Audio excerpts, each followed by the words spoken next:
તો કેમ છો મારા યુટ્યુબના કલે બસ હું બોલું છું, મને નથી ખબર કેમ છો યુટ્યુબના કલે જવો. સ્વાગત છે આપણું. આ બ્લોગ નથી. એક વાત કહું તમને મિત્રો, ખબર છે ડિજિટલ જમાનો છે બરોબર, એનો જમાનો છે, આધુનિક જમાનો છે. પણ આધુનિક જમાનામાં બધામાં અપડેટ થવું જોઈએ ને. તો છે ને ખેતીમાં નવું અપડેટ જાઓ. સરસ મજાનો લીલોતરી કપા ઊભો છે, મસ્ત મોલાત ઊભી છે અમારી. અને કપાને આમ હટોકટો સ્ટ્રોંગ રાખવા માટે જો છે ને ફેમસ ગુજરાતના જાણીતા યુટ્યુબર અમારા વિજયભાઈ સરવૈયા. હા, વિજયભાઈ સરવૈયા યુટ્યુબર છે તો દવા છટે, પણ કામને મહત્વ આપવું પડે બરોબર ને.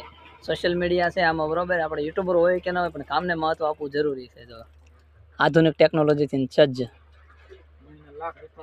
મહિને લાખ રૂપિયા કમાતા હોય તો ભાઈ ખેતી તો કરવી પડે બરોબર છે ને. ખેતી કરવાની અલગ જ મજા છે. તો ખેડૂત અનાજ પકવે પછી આવે ને બધા આગળ. ક્યાં હોય ત્યાં સુધી માણસ આગળ પહોંચે ને, અનાજ આવે પછી બધાનું પેટ ભરાય એવું છે ભાઈ. એટલે ડિજિટલ યુગમાં ડિજિટલ વસ્તુ શરૂ છે ભાઈ. જો સરસ માથાકૂટ જ નહીં. પેલા 15 પંપ 10 પંપ છાંટો ને જો તમને દવા બતે. જો ખંભો દુખતો ને, હવે જમાનો બદલી ગયો. અને જો હવે ટ્રેક્ટર ને ખંભા દો, દવા જોઈ લો છે એકદમ. એમાં પછી કઈ ખબર છે Z+ દવા નાખી દેવાની. જોઈ લો આ દવા એટલી તેજ છે મિત્રો. અને એક ઝલકની વાત કરું ને મિત્રો તો તમને કહું, ખબર કઈ રીતે ખબર? પીળું પાન હોય, પીળો કલર, એમાં દવા આ જે અત્યારે વિજયભાઈ જે દવા નાખે છે ને Z+, આ દવા નાખ્યા પછી તો આવું થઈ ગયું. તો એ દવા નાખ્યા પછી તમે કદાચ લગભગ 5 વાગ્યા છાંટી હોય ને, આ અત્યારે 5 વાગ્યા છાંટો ને, મળતે દી હવાર જોવા જાવ ને એટલે કપા લીલો. દવા એટલી અસર કરી દે. અને જો બાકાજી કી ધીમે ધીમે બાકાજી કી શરૂ છે અહીંયા.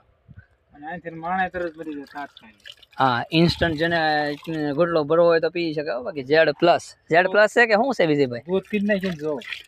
ધોળું દફ કરી નાખ્યું. લાલ દવા હતી, ધોળી થઈ ગઈ. કાઈ વેલ્યુ છે દવાની? કઈ છે ખબર છે? કઈ છે વિજયભાઈ? હા, બાટલી પડી જો ના મિત્રો, આ Z+ નથી, આ બીજી જ દવા છે. આમાં Z સુરક્ષા લખ્યું છે. સુરક્ષા કરશે કપાને લીલો પીળો લાલ કરવા માટે Z સુરક્ષા છાંટો બરોબર છે. ખેડૂતનું કાંક હશે બરોબર. અહીં તો હમણાં ટીપણું ભરાઈ જાય બરોબર. આજના ઊભા વિડીયોમાં એટલું જ તે. મળશું પાછા નેક્સ્ટ વિડીયો. હું બોલું છું આજના ઊભા વિડીયોમાં છે ને એટલું જ તે. મળશું પાછા નવા વ્લોગમાં. ત્યાં સુધી લાઈક, શેર અને સબસ્ક્રાઈબ કરવાનું ભૂલતા નહીં. અને ખાસ વિજયભાઈ સરવૈયાની ચેનલને પણ લાઈક, ફોલો કરવાનું ભૂલતા નહીં.